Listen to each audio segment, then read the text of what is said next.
Well, it was a great game, and Buffalo played really well, played really hard, and I couldn't be prouder of the way our kids responded. I thought our first half, we showed a ton of jitters and really didn't play the way we had played since February. It actually reminded me of how we had played in early January when we weren't playing real well. But to these two guys' credit and the rest of our team's credit, as opposed to hearing what I said and dismissing it and thinking Coach doesn't know what he's talking about, I think Randal, grabbed a bunch of guys and came out the second half. And even though we didn't play great early, their resolve and toughness, I think, over the 20 minutes really carried us. And couldn't not be prouder of these guys. Questions for Chris or Randal? Randal, beating a team 3 times in 1 season is never easy. Can you comment on that a little bit? Yes, beating a team 3 times in 1 season is never an easy thing to do. They know your plays, you know their plays, you scout them, they scout you. So, it really just comes down to, who's going to execute better down the stretch and who's going to just play harder and come up with those loose balls and those rebounds and just get defensive stops when you need them. You guys talk about your ability to really close out. I mean, that was one of the things that whole mid-season anyway. Closing out games was something that kind of had to work through. You really closed it out well tonight.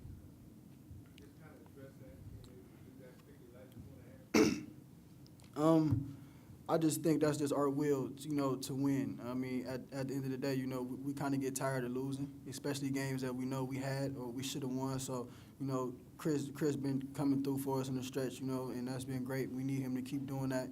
And, I just try to lead by example, lead, with my voice in the huddles and lead our team, because a lot of guys on our team are younger and inexperienced. So, my voice really matters, when I'm talking to those guys and preaching the right things, and I got to go out there and lead by example. And that's just what we want to do. That's just our will to win. We're tired of losing, and Chris is coming through for us like he's been doing all season. And, I try to do what I can do, as well as the rest of our team.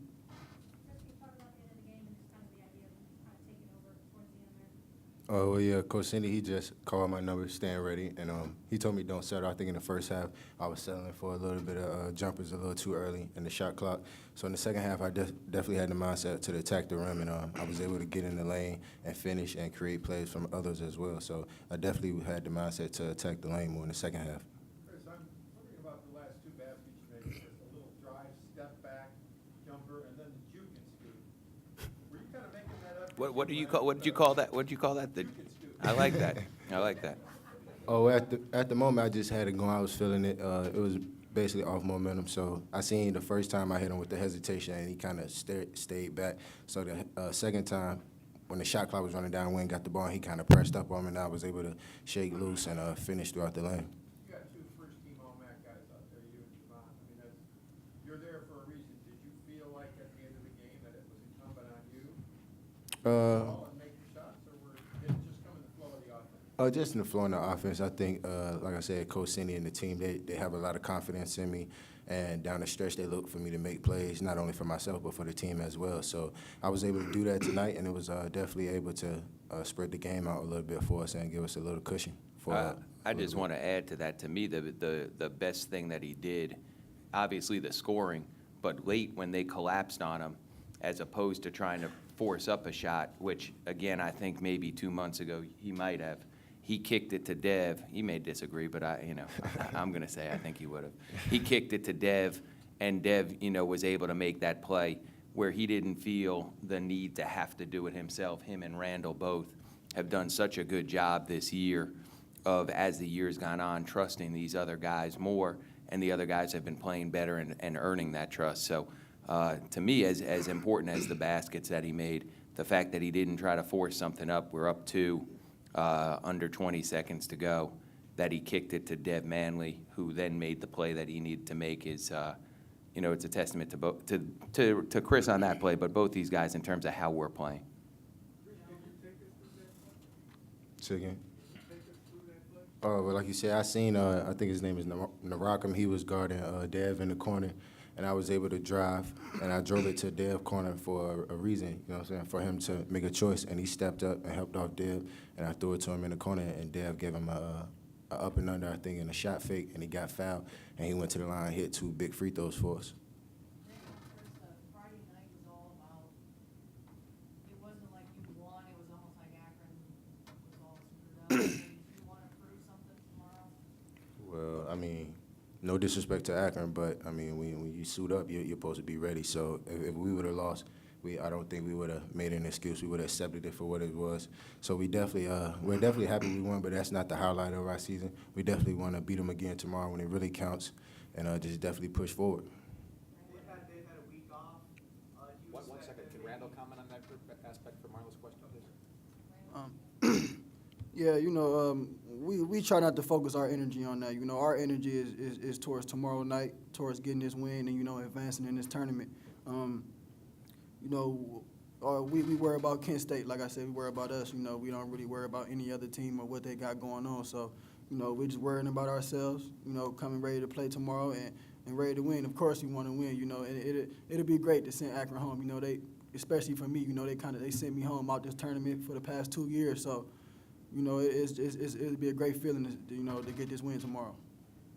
Akron's had a week off. They didn't really have much of a chance after losing a break. Do you expect that maybe they're going to give you a little bit of a different look on offense than what you saw when they had for you? Once again, that kind of goes back to, we're pretty much worried about us. We done played Akron 2 times this year. We kind of know what they do. We watch film on them. We watch scout film. And, we just got to come out and do what we do what Kent State does. That's play hard defense. That's execute down the stretch. That's get stops. And that's get big rebounds. So, that's what we're just coming focused to do that tomorrow, and come out with this win. You guys are really hot. It's almost like you're not getting your just due. You want to kind of prove that, or just that you're rolling that. Well, as a team, we go out there every night and we suit up and we play, with a chip on our shoulder. We play to earn the respect that we think we deserve, and that's just what we do. We go out there and we play kind of, with a chip on our shoulder, like I said, and it pays off because every guy on our team is confident, and they got that confident swagger, and, it just helps our team as a whole. Chris, you're a senior. You've seen a lot of Kent State basketball. You've seen the way seasons unfold. You guys have won 6 in a row, 8 and 10. In your senior opinion, is this team playing its best basketball of the year right now? Most definitely. I think we definitely got hot at the right time going into the MAC tournament, and we definitely building our momentum game after game. But like I said, we're definitely not satisfied with just having a 6-game winning streak and winning our last 8 or 10. We definitely want to get the games when they count the most, and that's here at the MAC tournament. All right, Chris and Randall, let's get back to the locker room. All right. Coach, if you can stay, we'll take some questions for Coach Senderoff.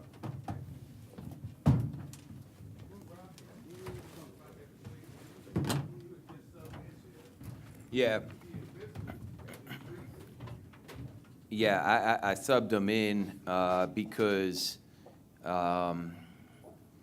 at the time there was, the clock was running down, and I figured let me try to have my best free throw shooters on the floor and try to spread them out. And I think because of that, because we had 4 guards on the floor, Regan was guarding Chris Evans, and he wouldn't be guarding him if we had a traditional lineup in there.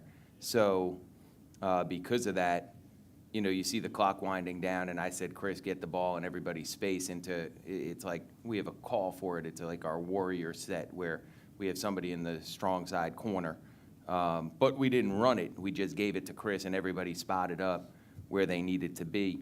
And again, Chris made the right play. And had he shot the ball, considering how well he shot it late in the game, you couldn't fault him because, he's an all-conference player, and if he had shot the ball, you couldn't fault him. And again, my opinion, and again, he may disagree, but I don't think he would disagree. In November, December, January, there's no chance he kicks that ball. And I think starting in February is when but that's when we started playing better and having more faith in each other. And, he made the right play, and then Dev got fouled, and Dev made 2 big free throws, which, sort of sealed the game for us. At the same time, Rob, I think it's interesting that you don't want them to take a shot early, and they learn to back off on that. But at the same time, at the end of the game, when they need to, they can hit that switch and take over. How important is it to go through that? Yeah, I mean, they're our two best players. I mean, you know, Chris and Randal are going to, if we're going to advance in this tournament, they're going to have to play well. And, you know, Chris had 15 defensive rebounds tonight, too. I mean, everything that went up there, he got. Again, for it's just like any team, though. You know, for whoever to win, their main guys are going to have to play well. You know, I don't think Ohio's going to win if DJ Cooper doesn't play well. I don't think Akron's going to win if Tree and Zeke don't play well. You know, and then you need other guys to step up. And, you know, tonight I thought Darren sort of stepped up, and, you know, you could go on and on. Kellen stepped up. I know he didn't, you know, statistically he wasn't great, but it's more than statistics in terms of winning these games. Rob, I know it's a 40-minute game, but they had the lead for a long, long, long time, and you would close it, and they step it back out. It got paid a couple points.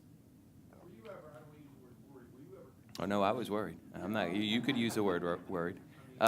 You know what the truth is, you know, again, as the game's going on, you do worry that, you know, maybe it's going to get away from you. And I think I called a couple timeouts to try to get our guys settled in the first half. I think I used 2 timeouts because we weren't playing the right way. And I thought we were pressing a little bit. But our kids, in my opinion, they've showed just tremendous resolve over the course of the season.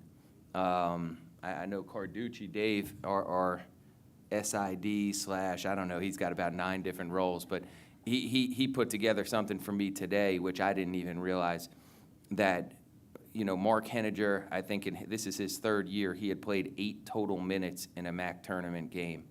Dev Manley never played a minute in a MAC tournament game. Chris Brewer played 3 total minutes. He's a sophomore now in a MAC tournament game.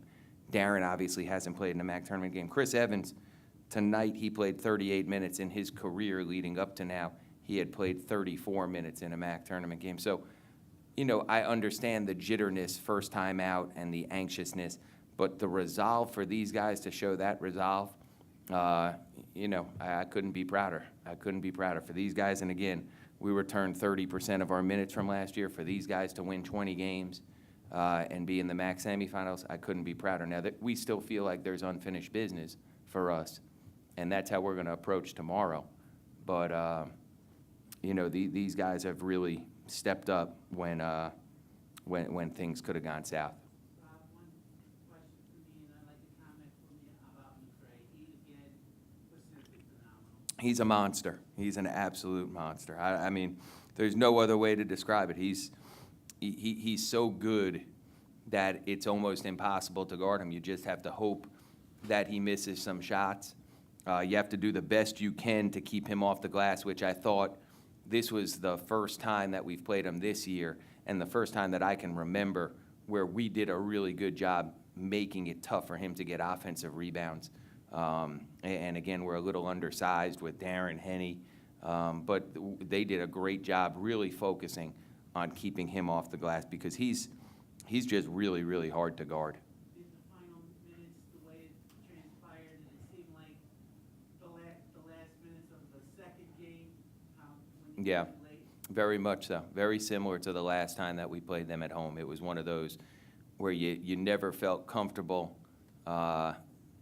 and had the game gone on another 4 minutes, there might have been 3 or 4 more lead changes. So, you know, obviously we're fortunate and glad it ended the way it ended. Did Randal talk at halftime? You know, I don't know. I don't go in. They speak a little bit before I get in there.